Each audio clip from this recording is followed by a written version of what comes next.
빌립보서 전체를 관통하는 그 바울의 감정은 기쁨입니다. 기뻐하면서 이 빌립보서를 썼습니다. 근데 그 기쁨이 어디에서부터 나오냐면 바울과 빌립보 교회 성도들 간의 코이노니아를 통해서 생긴 기쁨이에요. 여러분은 살아가면서 어떤 면에서 기쁨을 느낍니까? 여러 가지 다양한 기쁨이 있겠지만, 기쁨을 주는 요소들이 있지만은 내가 무엇인가를 소유해서 느끼는 기쁨은 사실은 가장 짧은 기쁨이라 할까요? 낮은 상태의 기쁨이라 할까요? 그건 있다가 없어집니다. 멋진 차를 샀다. 너무너무 기쁩니다. 근데 얼마 지나가면 그게 그거예요. 멋진 내가 내가 꼭 원했던 어떤 물건을 가졌다. 기쁩니다. 근데 어느 정도 시간이 가면 또 그게 그거야. 멋진 집에 살아도 마찬가지입니다. 이 세상이 주는 것을 내가 소유할 때는 그 소유하는 순간은 기쁜데 시간이 지나면서 그 면의 기쁨이 반감됩니다. 오래가는 기쁨이 뭐냐면 사람 사이의 관계에서, 사랑하는 관계 속에서 누리는 기쁨, 이게 오래갑니다. 이게 진짜입니다. 더 깊은 단계의 기쁨입니다. 근데 바울이 이야기하는 기쁨이 바로 그런 거예요. 근데 그 기쁨이 일반 세상에서도 느낄 수 있지 않습니까? 다른 사람들하고 서로 사랑하는 사람이 있을 수 있죠. 남녀 간의 사랑도 있고 또 서로 친구 관계도 있고 이렇게 그런 관계 속에서 기쁨을 누릴 수 있습니다만, 그 관계에서 누리는 기쁨은 나중에 예수님 믿고 예수님 안에서 믿는 백성끼리 가지는 사랑 속에서 느끼는 기쁨하고 비교를 해보면 천지 차이입니다. 그 기쁨이라는 것이 상당 부분 이기적인 데서 나온 기쁨이었구나. 술친구는 같이 술자리에 모여야 기뻐요. 나하고 같이 술 먹을 사람이 있어야 즐거운 거예요.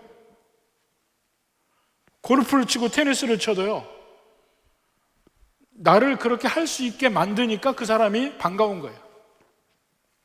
내가 즐길 일을 같이 보조해 주니까. 다른 면의 친구 관계도 예수님 안에서 어떤 이기적 마음이 없이 서로 사랑할 때 느끼는 기쁨, 이것과는 비교가 안 되더라는 겁니다. 근데 예수님 안에서 이기적인 마음 없이 사랑할 수 있는 게 뭐가 있냐면요, 복음을 기초로 한, 복음 증거를 위해서 서로 뜻이 맞아지고 뜻이 합해지고 함께 하나님의 몸 된 교회를 섬기기 위해서 뜻을 합치고, 어떤 선교를 위해서 뜻을 합치고, 이렇게 뜻을 합칠 때에 그때 이기적 마음이 빠진 사랑, 참된 사랑에서 느끼는 기쁨, 이게 진짜라는 겁니다. 그래서 빌립보서에서는 바울이 기쁨을 이야기하는데 그 기쁨의 근거는 서로 빌립보 교회 성도들과의 코이노니아를 통해서 느끼는 기쁨인데, 보통 우리 코이노니아 하는 것은 성도의 교제라고 이야기하는데, 그 교제라는 면이 같이 밥 먹고 뭐하고 이런 것만을 주로 생각을 우리가 하게 되는데, 코이노니아가 그게 아니라 합니다. 자, 코이노니아라는 면에, 그 펠로우십이라는 면에 이 단어가 빌립보서에서 5번 나옵니다. 5번 나오는데 한번 하나하나 보면서 생각을 해봅니다. 1장 5절, 너희가 첫날부터 이제까지 복음을 위한 일에 참여하고 있기 때문이라. 이 때문이라가 뭐냐면 4절에 보니까 기쁨으로 항상 간구한단 말이에요. 감사하며 기쁨을, 바울을 기쁨을 주는 것이 너희가 첫날부터 예수님 믿은 첫날부터 지금까지 10여 년이 지난 바울이 감옥에 갇힌 이때까지 복음을 위한 일에 같이 동참했어요. 그래서 그 동참이 무언가를 쭉 나옵니다. 1장 7절에 보니까 내가 너희 무리 함께 또 이렇게 생각하는 것이 마땅하니 그 다음에 나의 매임과 거기서부터 나의 매임과 복음을 변명함과 확정함에 너희가 다 나와 함께 은혜에 참여한 자가 됐다. 나의 매임이라는 건 바울이 로마의 감옥에 갇힌 거잖아요. 거기에 같이 참여했다는 거야. 어떻게 참여합니까? 바울의 고통을 그들도 같이 고통을 느껴요. 바울이 그 매임 속에서 느끼는 그 마음을 빌립보 교회 성도들도 느낀다는 거예요. 또 복음을 변명함. 이 변명한다는 것이 우리 말로는 꼭 자기가 잘못한 것을 합리화시키기 위해서 말하는 것을 변명이라고 하는데 정확하게 얘기하면 변증이라고 해야 맞습니다. 변증. 복음의 변증이라는 말이 있어요. 복음이 진짜다. 이것을 증명하는 방법이 변증입니다. 세상에서 진짜라고 믿는 것은 진짜가 아니고 복음이 이야기하는 것이 진짜다. 진화론이 진짜가 아니고 하나님의 창조가 진짜다. 이것을 증명하고 증거를 대는 것이 변증입니다. 이 세상의 죽음이 끝이 아니고 그 뒤에는 심판이 있다. 이것을 말해주는 것이 변증입니다.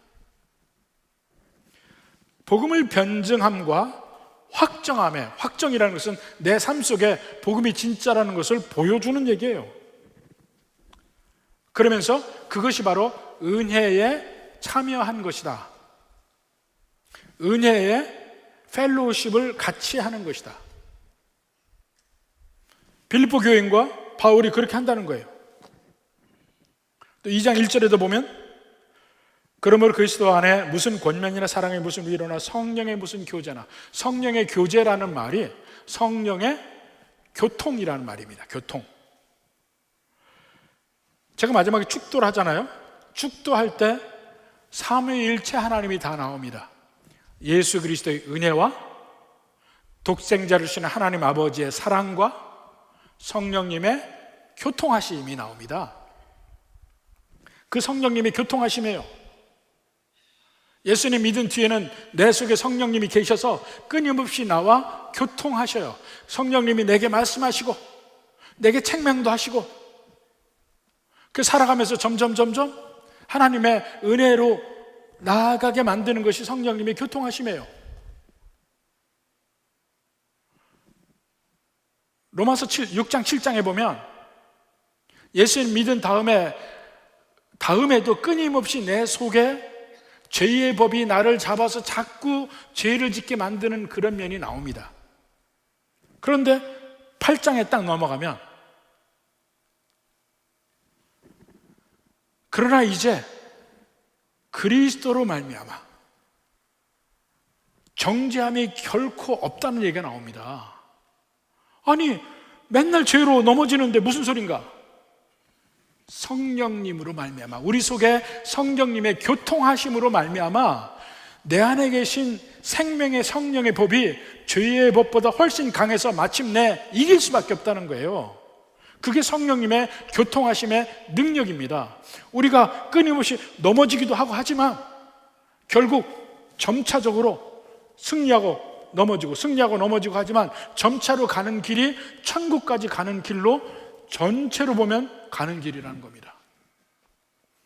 그 능력이 성령님의 교통하심에서 나와요.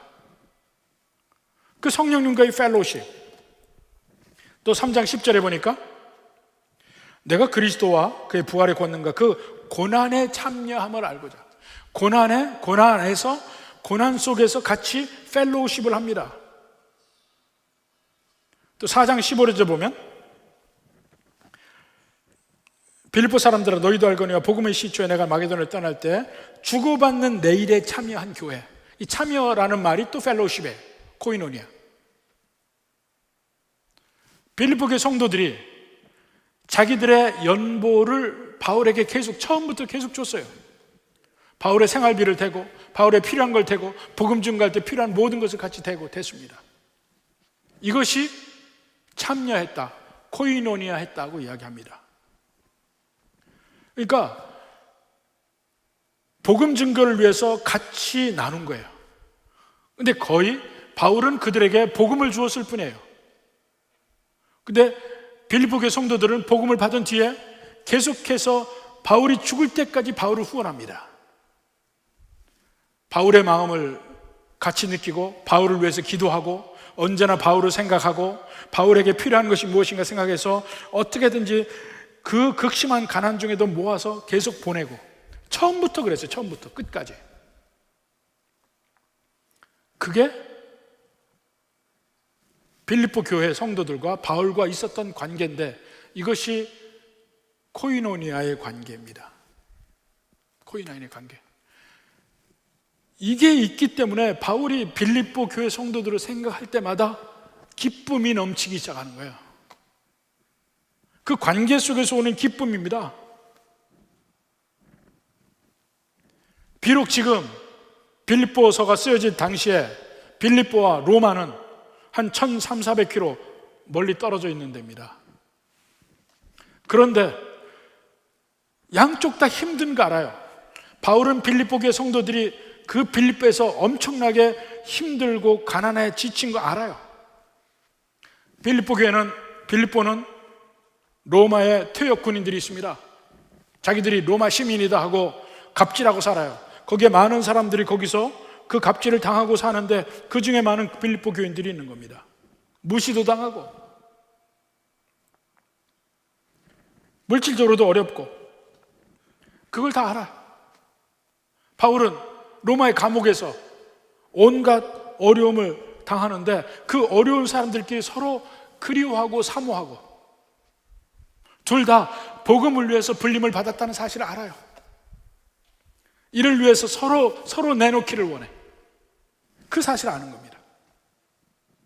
그런데 그런 와중에 바울에게 들리는 말이, 그렇게 사랑하고 사모하는 빌립보 교회 안에서 다툼이 있다는 얘기가 들린 거예요. 서로 갈라짐이 있고 마음이 서로 안 맞아요. 그것이 바울에게 스트레스를 줍니다.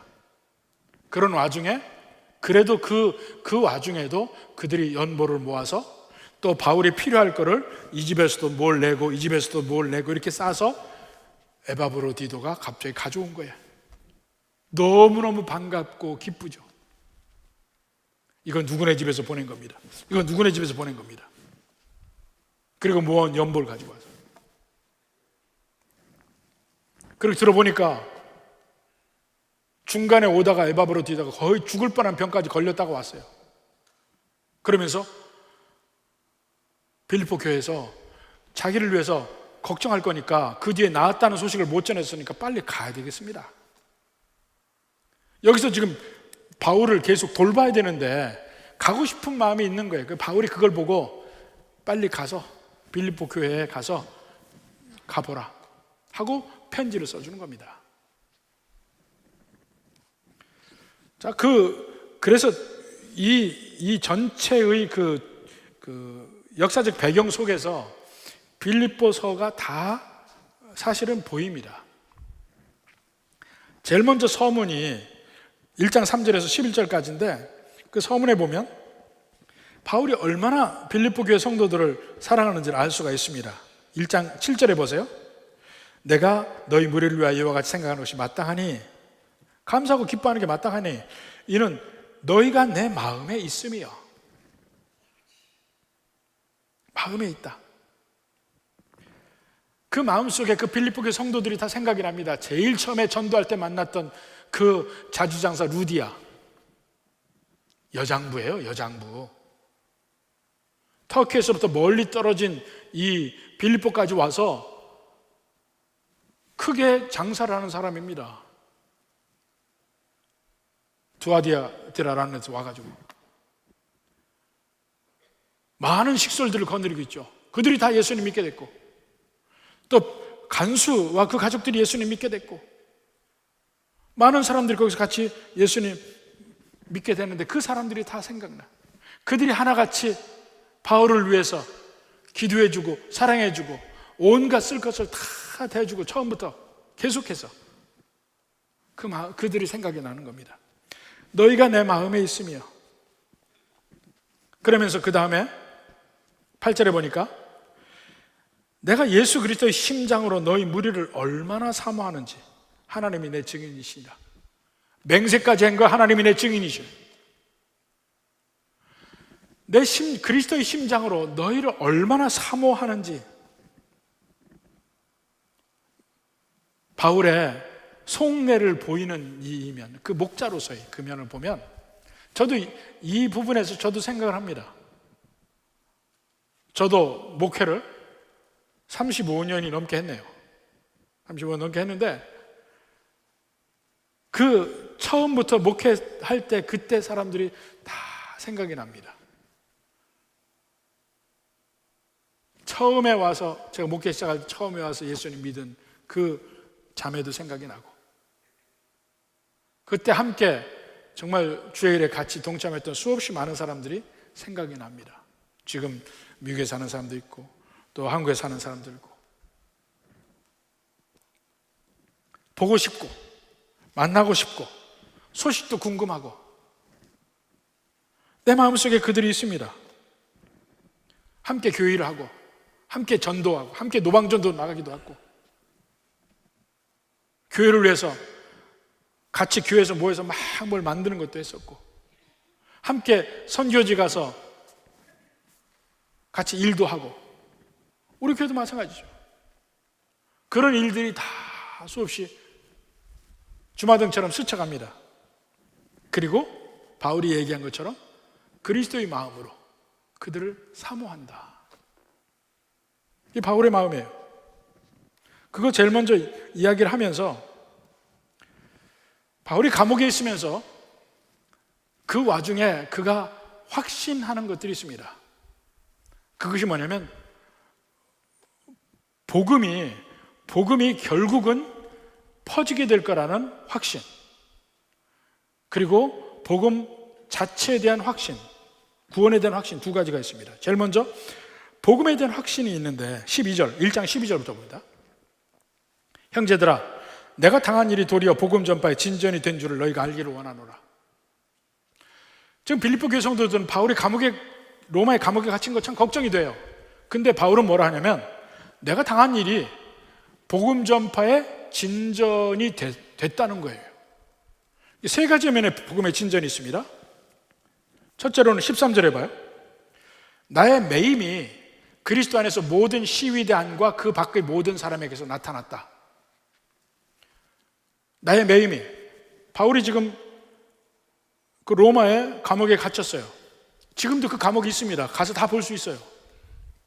저도 그 감옥에 들어가 봤습니다. 근데 일단 그 감옥에 한번 들어가는 사람은요, 거기서 좀 더 느끼고 싶어서 안 나오려고 그래요. 그럼 뒤에 줄이 쭉 서 있거든요. 뒤에서는 빨리 나오라고 난리인데 일단 들어가면 안 나옵니다. 거기서 기도도 하고 싶고 바울의 느낌을 느끼고 싶고 저도 들어가 있었어요. 근데 지하의 감옥이에요. 어두컴컴한 데입니다. 근데 거기서 그 매임이 복음 전파의 진전이 됐다는 거예요. 어떻게 진전이 됐냐면 13절에 그리스도 안에서 모든 시위대 안과 그 밖에 모든 사람에게 나타났다. 지금 바울이 거기 감옥에 들어온 것이 예수님을 전파하다가 들어왔다는 걸 다 알아요. 그리고 거기에 이제 간수들이 있잖아요. 그 간수들이 그냥 간수가 아니고 그 시저의 친위대입니다. 거기가 제일 원로원 바로 옆에 있으니까 시저의 친위대들이니까 뽑힌 사람들이에요. 엘리트들이에요. 그들이 순번을 정해서 그 간수를 씁니다. 그러면 바울이 그 안에서 새로 간수가 거기 와서 있으면 이야기를 합니다. 이야기를 하면서 예수님에 대해서 계속 거기 1시간, 2시간 거기 있잖아요. 그동안에 예수님에 대해 계속 얘기하는 거예요. 그럼 지나가면 또 다른 사람이 오잖아요. 또 다시 시작해. 어디서 왔어? 뭐 누구요? 뭐요? 하면서 나는 왜 들어왔냐면 하고 예수님 얘기하는 거예요. 그러다가 그 중에 많은 사람들이 예수님 믿은 겁니다. 그러니까 매임이 복음 전파에 진전이 있다. 먼저 바울이 직접 그 감옥에서 전도한 사실 때문에 진전이 있다는 것이고, 두 번째는 바울과 함께 복음을 증거하는 형제들이 있잖아요. 형제라고 부르는 사람들이, 야, 바울이 감옥에 갇혔으니 이제 이 일을 어떻게 하느냐 하고 낭망을 했었는데, 면회를 와서 보니까 오히려 그 감옥에서 복음을 전하고 있는 거예요. 많은 사람들이 거기서 그 시위대 사람들이 복음을 받아들이는 것을 자기들이 눈으로 확인한 겁니다. 그러니까 우리도 가만히 있을 수 없네. 아니, 감옥에 갇힌 분도 전도를 하는데 우리는 어떤가? 더 힘을 내서 복음을 증거한 겁니다. 14절, 형제 중 다수가 나의 매임으로 말미암아 주 안에서 신뢰함으로 겁없이 하나님의 말씀을 더욱 담대히 전하게 되었느니라. 이 일이 벌어진 겁니다. 더 확신을 가지고, 감옥에 갇힌 바울의 확신을 보는 거예요. 자기들도 확신을 가지고 복음을 준 거예요. 세 번째는 바울에게 같이 동조하는 사람도 있지만 바울을 시기하고 바울의 리더십에 흠집을 내고 자기들이 뭔가 잡고 싶은 사람이 있어요. 근데 바울이 감옥에 갇혔잖아요. 이야, 때는 이때다. 바울이 힘을 못 쓰는 동안에 내가 열심히, 내가 진짜 하나님의 참된 복음 전파자, 참된 리더라는 걸 이 로마의 성도들에게 보여줘야지. 그래서 더 열심히 막 복음 증거하고, 봤지? 나 이렇게 복음 증거하는 거 봤지? 이렇게 증거하는 사람들도 있었는데, 그들도 역시 전하는 거는 예수 그리스도니까 좋다 이거예요. 바울은 경쟁하는 마음으로 복음을 증거하지만 그들이 전하는 거 역시 그리스도의 복음이니까 좋다는 겁니다. 어찌 생각하면 그 부분에 대해서 왜 내 자리를 빼앗느냐 하고 심기도 불편할 수도 있고 화도 날 수도 있는데 오히려 기뻐합니다. 오히려 기뻐요. 증거되는 건 복음이니까. 이렇게 세 가지 면에서 복음이 증거되는 것을 12절에 내가 당한 일이 오히려 복음 전파의 진전이 되었다, 이렇게 이야기합니다.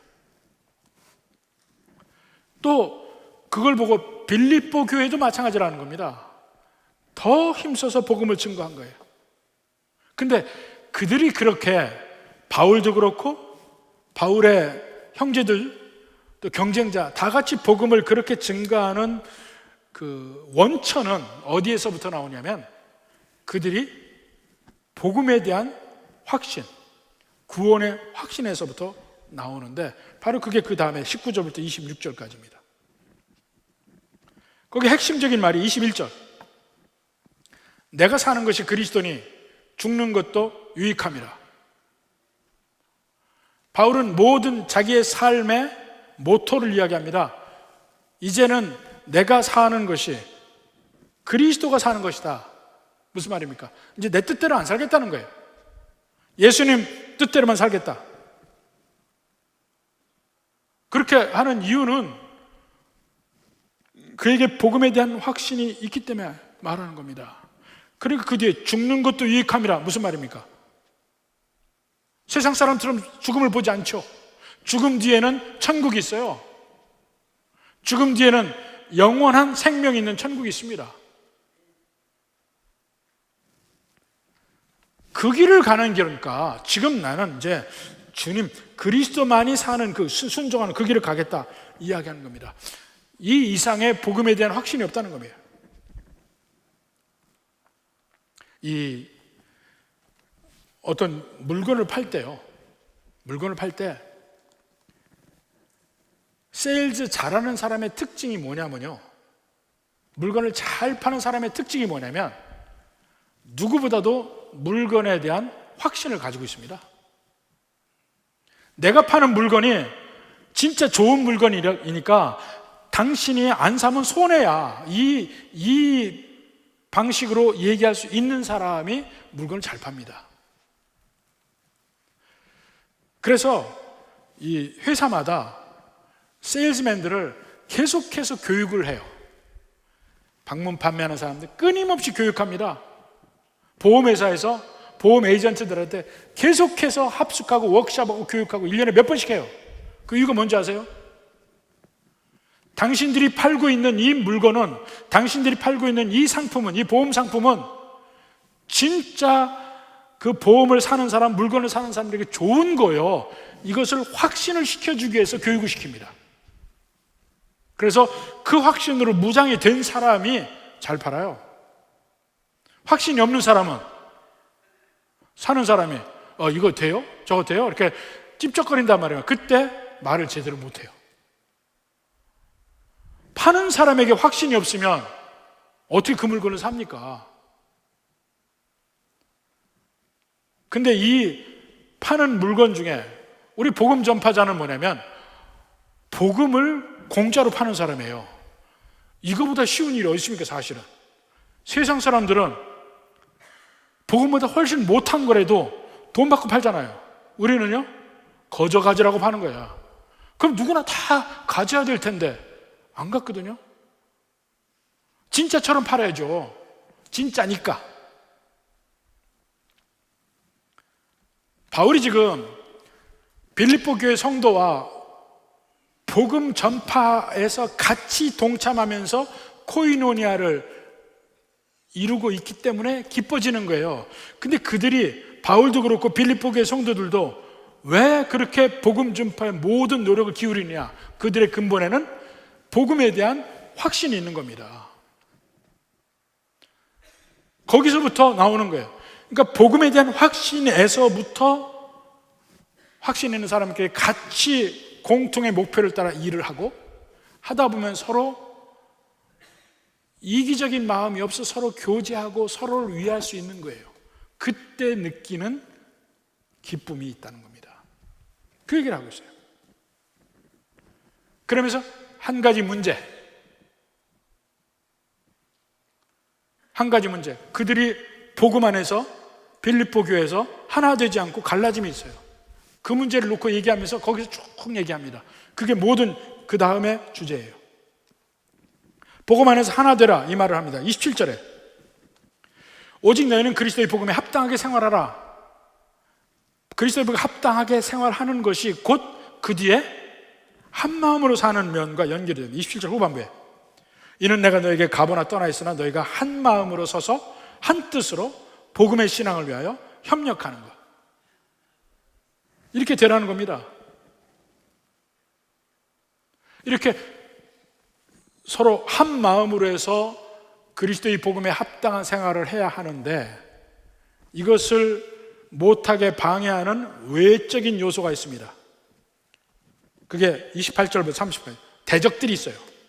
그거 잠깐 얘기하고 내부의 적이 있습니다. 그것이 2장 1절로 4절까지 얘기해요.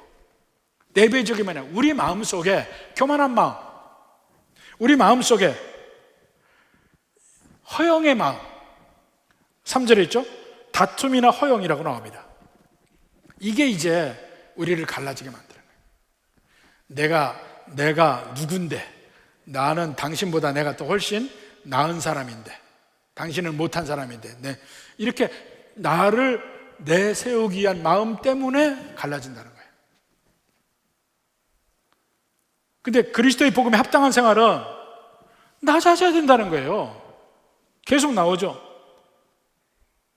3절 후반부에 오직 겸손한 마음으로 각각 자기보다 남을 낮게 여기고, 4절에 각각 다른 사람의 일을 돌아보아. 이게 그리스도의 복음에 합당한 생활이에요.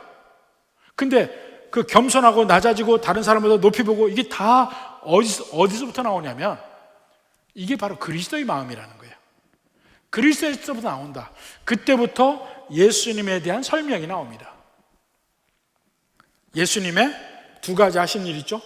복음의 핵심 두 가지 하신 일. 낮아지시고 높아지시고, 고난당하시고 부활하시고. 이 낮아지심을 그냥 스스로 낮은 자리에 처한다 이렇게 얘기해서 높은 자리에 안 앉는 것, 이런 식으로만 생각을 하는데, 사실은 예수님의 영어로 이야기하면 휴밀리에이션이에요. 휴밀리에이션, 이게 무슨 뜻이냐면 수치를 당하는 거예요. 창피를 당하는 거예요.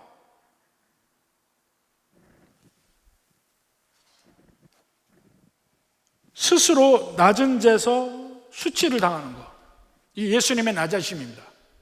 3단계로 나와요. 이미 성육신 하기 전에 이미 하늘에서 스스로 낮아심이 있습니다. 성부 하나님 앞에 성자 하나님으로 스스로 낮추시는 면이 나와요. 6절, 그는 근본 하나님의 본체시나 하나님께 동등됨을 취할 것으로 여기지 아니하시고, 이것이 첫 번째 낮아지면 이미 천국에서 이 세상에 오시기 전부터 이미 낮아지셨어요. 성자 하나님으로.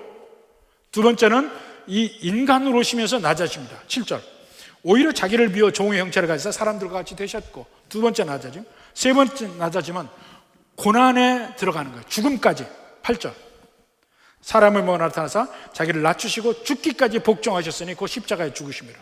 가장 낮아진 상태까지 예수님이 가시니까 하나님이 그를 높이시는 면이 9절, 10절, 11절, 모든 이름 위에 뛰어난 이름을 주시고 모든 무릎을 꿇게 하시고, 이렇게 높아집니다. 이 예수님을 믿고 예수님 안에 사는 겁니다. 이제 내가 사는 것은 그리스도라. 어떻게 살아요? 낮아짐의 길을 사는 겁니다. 그래서 그 예수님 믿고 예수님 마음으로 산다면, 이제 바울이 하고 싶은 말이 나옵니다. 그 2장 3절 4절, 다투면 허용하지 말고 겸손한 마음으로 각각 자기보다 남을 낮게 여기고, 또 4절에 다른 사람의 일을 돌아보고, 또 12절에 보면 항상 복종하고, 이 얘기를 합니다. 그리스도의 마음. 그러면서 물론 그 좋은 예로 디모데나 에바브로디도도 이야기하는데,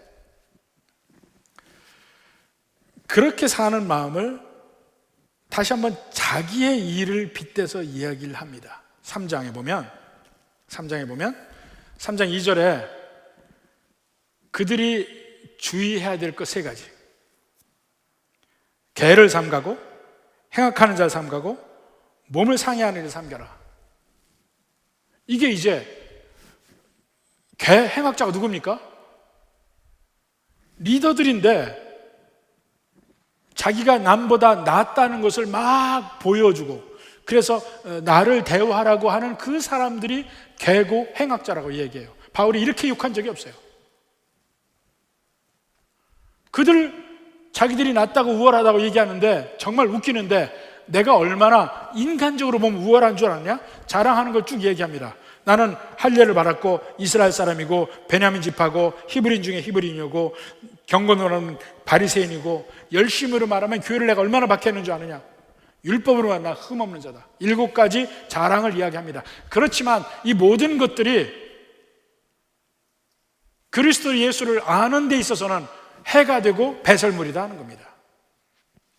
내가 세상적 자랑은요, 각자 나름대로 여러분들 세상적으로 자랑이 없는 사람이 없습니다. 아무리 못났어도 한 가지 잘하는 건 있거든요. 이것만은 내가 누구보다 잘한다, 이런 게 있어요. 그런데 그것들이 다 배설물이다. 배설물은 뭡니까? 나와 하나죠. 하나였지만 버리고 싶은 거, 그리고 버리고 좀 멀리 떨어지고 싶은 거죠. 배설물 옆에 있고 싶어요? 멀리 떨어지고 싶어. 심지어는 해가 된다고 그랬어요. 자랑거리가 오히려 내가 주님을 알아가는데 나를 해치는 역할을 해요. 지난번에 얘기했죠. 미모가 있는 사람은 공부 잘하기 힘들다고. 하도 옆에서 건드릴 사람이 많아서. 그렇다고 제가 공부 잘한 사람에게 미모가 없다고 얘기하는 건 절대로 아닙니다. 해로 여긴다. 단지 바울의 갈망은 어찌하든지 예수님을 더 알고 예수님 안에 있기를 원한다는 겁니다. 근데 예수님 안에 있는 길이 뭐냐면 고난에 참여해야 돼요. 예수님의 고난에 참여해야 돼요. 그 바울의 갈망이 3장 10절 11절에 내가 그리스도와 그 부활의 권능과 그 고난에 참여함을 알고자 하여 그의 죽으심을 본받아 어떻게 해서든지 죽은 자 가운데서 부활에 이르려 하노니. 바울의 궁극적인 목표는 부활에 이르려고 해요. 근데 부활에 이르려고 보니까 죽음을 통과해야 돼. 부활이란 말 자체가 죽음이 전제되지 않을 수가 없어요. 죽어야 부활하죠. 안 죽은 사람은 부활이 안 됩니다. 죽어야 부활합니다. 근데 우리의 삶에서 주님을 정말 감격스럽게 주님을 경험하는 순간이 언제냐면 주님의 부활을 경험할 때입니다. 내 가장 정말 죽었구나 하는 순간에 주님의 도우심, 주님의 인도하심을 경험하고 주님을 직접 경험하게 돼 있어요. 그러니까 고난이 없으면 주님을 경험할 수 없다니까요. 그러니까 바울이 그걸 아니까 고난이 하나님이 내게 주신 은혜라는 거야. 이 고난을 통해서 주님의 부활을 경험하니까. 그리스도가 내게 주신 고난에 참여하면서 주님을 알게 되고 부활에 이르게 됩니다. 그래서 고난이 내게 은혜라고 하는 거예요. 낮아지는 거 열심히 낮아지라는 거예요. 고난받는 거 열심히 고난받으라는 거예요. 그 속에서 부활을 경험하게 되고 그 속에서 그리스도를 알아가게 되고 그 속에서 진정한 코이노니아가 이루어지고 그때 진짜 기쁨이 있다는 거예요. 기쁨이. 믿는 백성들 행복하기를 원하잖아요. 어디서 행복을 얻습니까? 복음의 확신 속에서 주님과 동행하고자 할 때 고난받게 되고 고난 속에서 주님의 부활을 경험하면서 그걸 같이 경험한 사람들끼리 서로 코이노니아가 이루어지고 거기서 기쁨이 있어요. 언제나 그 시기예요. 그것 말고는 참된 기쁨이 없습니다. 편안함은 있을지 몰라요. 기쁨은 없어요. 주님이 주는 기쁨은 언제나 고난 속에서 나옵니다. 그러면서 마지막 가르침을 3장 12절부터 4장 20절까지 얘기해요. 뒤의 것을 잊어버리고 표대를 향해서 나가라. 부르심을 향해. 3장 13, 14절. 항상 기뻐하라. 4장 4절. 주 안에서 항상 기뻐하라. 근데 그 기쁨이 어디서 나오냐고요. 복음의 확신을 가진 사람끼리 함께 복음을 위해서 땀을 흘리고 애를 쓰고 고통을 받고 이러면서 진짜 서로 그리워하고 갈망하고 그 가운데 서로 간의 사랑을 느끼면서 기뻐지는 거예요.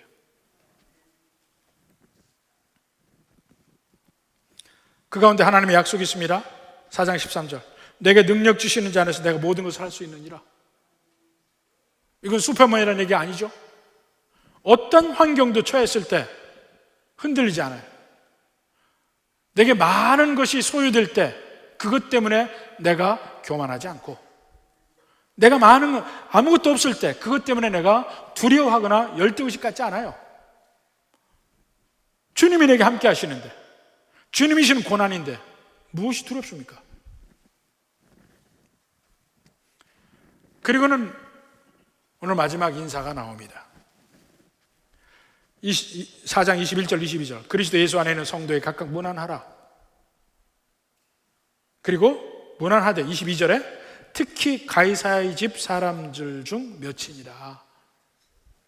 가이사의 집 사람이야. 예수 믿어요. 이미 가이사의 집 사람들이, 바울이 복음을 증거한 사람들이 대부분일 거예요.